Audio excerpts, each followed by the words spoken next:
Let's start with a term that gets thrown around a lot: white privilege. You might have heard it in the news, on social media, or in conversations about race and equality. But what does it really mean, and why does it matter so much in today's world? First, let's clear up a common misconception. Having white privilege doesn't mean your life has been easy, or that you haven't faced your own struggles and worked hard for what you have. Everyone faces challenges, and everyone's story is unique. Instead, think of it like playing a video game on the easy setting. You still have to play the game, and you still have to put in effort to win. But the obstacles you face aren't as tough, and the system isn't set up to work against you at every turn. It's not a golden ticket, but it does mean the rules are a little more in your favor. White privilege is the ability to move through life without your race being a daily obstacle or a constant source of stress. It's not having to worry about being followed in a store, or being treated with suspicion just because of the color of your skin. It's the freedom from certain burdens that people of color carry every day, like facing discrimination, microaggressions, or being unfairly targeted by authority figures. These are things that can shape someone's entire experience in society. White privilege also shows up in the stories we tell and the images we see. It's seeing people who look like you as heroes and leaders in movies, on TV, and in history books. It's knowing that your identity is reflected in the people celebrated by society. It's the quiet confidence that the system was built with you in mind, and that you belong in places of power, influence, and comfort. This sense of belonging is often invisible to those who have it, but deeply felt by those who don't. Remember, this isn't about blaming individuals for the past or for things outside their control. It's about recognizing a system that has, for generations, favored one group over others, often in ways that are subtle but deeply rooted. If the system has worked for you and your ancestors, it's easy to assume it's worked for everyone. But for many, the story is very different, shaped by barriers and exclusions that are often invisible to those who haven't faced them. This creates a blind spot, especially when it comes to understanding history and how it's taught. We often learn a version of the past that leaves out the struggles and injustices faced by marginalized groups. You can look back and see progress while ignoring the brutal parts that didn't impact your community. It's easy to celebrate how far we've come without fully acknowledging the pain and injustice that others have endured. The ability to ignore the ugly parts of history, to turn away from uncomfortable truths, is perhaps the most significant aspect of white privilege. It's a luxury not everyone has. Understanding this isn't about guilt, it's about awareness. Recognizing white privilege is the first step to having a real, honest conversation about where America has been, where it is now, and where it needs to go if we want to build a more just and equal society for everyone. The good old days are a powerful idea, a golden-tinted vision of a simpler, better time. It's an image that's been carefully crafted in movies, TV shows, and family photo albums, inviting us to remember a world that felt safe, predictable, and full of promise. For many, this nostalgia is comforting, a way to escape the complexities and uncertainties of the present. But nostalgia is a luxury, a trip down a memory lane only paved for some. The path is smooth for those who fit the mold, but for others, it's filled with barriers and pain. When people long for the 1950s, they're often longing for a time when the social hierarchy was clear. White men at the top, everyone else expected to know their place. The so-called order of the era was built on exclusion. This yearning is, at its core, a form of white supremacy, not just hate, but upholding a system where white is the default and everyone else is other. It's about maintaining comfort for some, even if it means injustice for many. For Black Americans, those days meant segregation, disenfranchisement, and daily reminders that they were not welcome in the so-called American dream.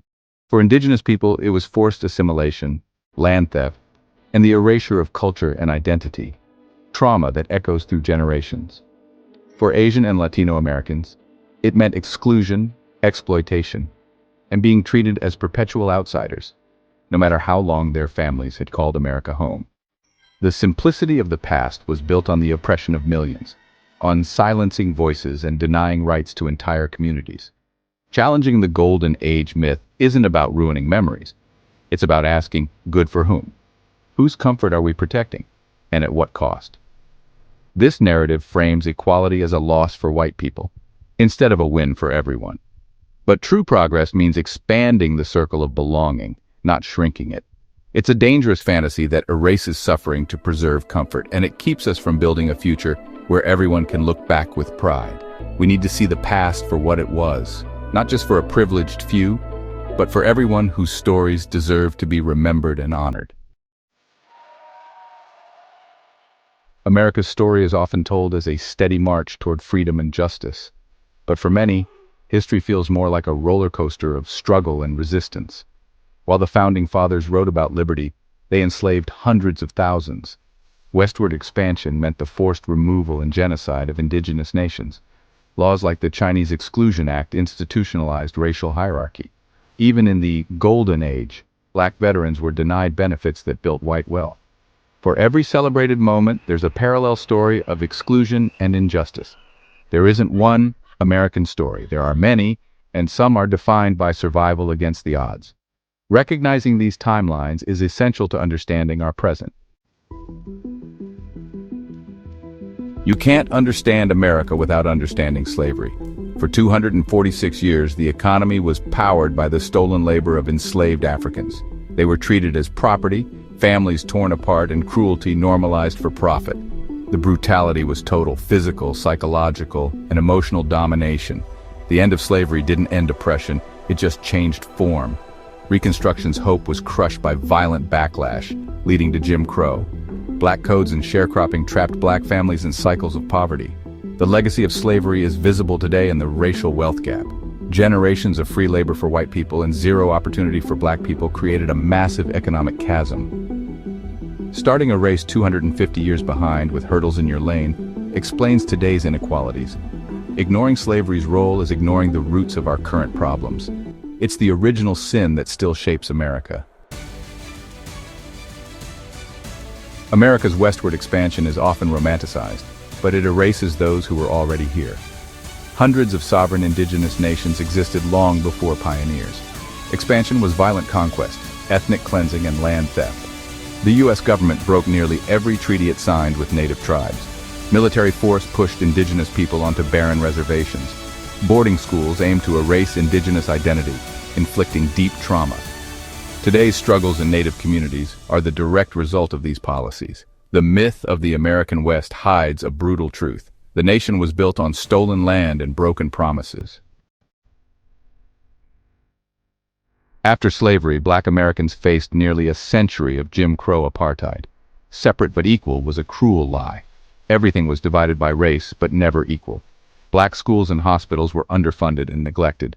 The system was enforced by terror, lynchings, bombings, and constant threats. White supremacist groups acted as enforcers, using violence to maintain the racial hierarchy. Economic opportunities were systematically denied, locking black families into poverty. The prosperity many white Americans remember from the mid-20th century was built on this oppression. Lynchings were public spectacles, meant to terrorize and control. Black people were barred from skilled jobs, loans, and white neighborhoods. Generational wealth was built for some, while others were kept out by law and violence. The good old days were the height of this system. Remembering this is crucial to understanding today's inequalities. Power is maintained by controlling the story. American history is often whitewashed, centering white achievements and erasing others. Columbus is called a discoverer, not a conqueror. Founding fathers are visionaries, not enslavers. The contributions of people of color are minimized or ignored. This miseducation creates a false sense of innocence and blinds us to the roots of inequality. Attempts to introduce the full story are seen as attacks, not corrections. The myth of America as a beacon of freedom persists because it's the only story many have heard. Telling the whole truth is the first step toward real understanding. When you challenge the whitewashed history, you get backlash. People in power often react with anger and denial, accusing you of being divisive. This defensiveness comes from discomfort. Questioning the narrative means questioning identity. White privilege is misheard as a personal insult, not a systemic reality. The conversation shifts from facts to hurt feelings, shutting down progress. Organized efforts to ban critical race theory are really about protecting the myth. The truth is uncomfortable, but necessary. No system of power gives up dominance willingly. Challenging the narrative threatens the social order. It suggests today's inequalities are rooted in history, and that change is needed. The idea of sharing power and wealth is terrifying to those at the top, but facing the truth is the only way forward. So, where does this leave us? In a world where history is never truly past, we find ourselves at a crossroads. The choices we make now will echo for generations. It's tempting to say it's all too complicated and move on. The weight of our shared history can feel overwhelming. And sometimes denial seems easier than facing uncomfortable truths. But we can't move on from a past that still shapes our present. The legacies of injustice are woven into the very fabric of our daily lives, influencing where we live, work, and learn. The ghosts of slavery, genocide, and segregation live in our wealth gap, neighborhoods, and justice system. These aren't just stories from textbooks. They're realities that persist, often unseen but deeply felt. Real progress comes from facing these truths, not hiding from them. Healing begins when we acknowledge the pain and injustice that still linger, and commit to doing better. It requires white Americans to let go of comforting myths and listen to others' experiences. This means opening our hearts and minds, even when it's uncomfortable, and being willing to learn from those whose stories have long been ignored. This isn't about guilt, it's about responsibility. We all have a role to play in building a more just society, and that starts with honest self-reflection and collective action. Understanding the full story is everyone's job, not just people of color. When we all take part in learning and teaching the truth, we create a foundation for real change.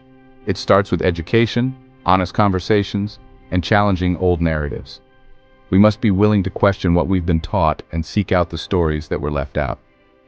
Confronting history isn't self-flagellation, it's patriotism. True love of country means striving to make it better, not just accepting its flaws. True patriots want to make their country better, not just celebrate its myths. They understand that progress comes from honesty, courage, and a willingness to change. You can't fix a problem you refuse to acknowledge.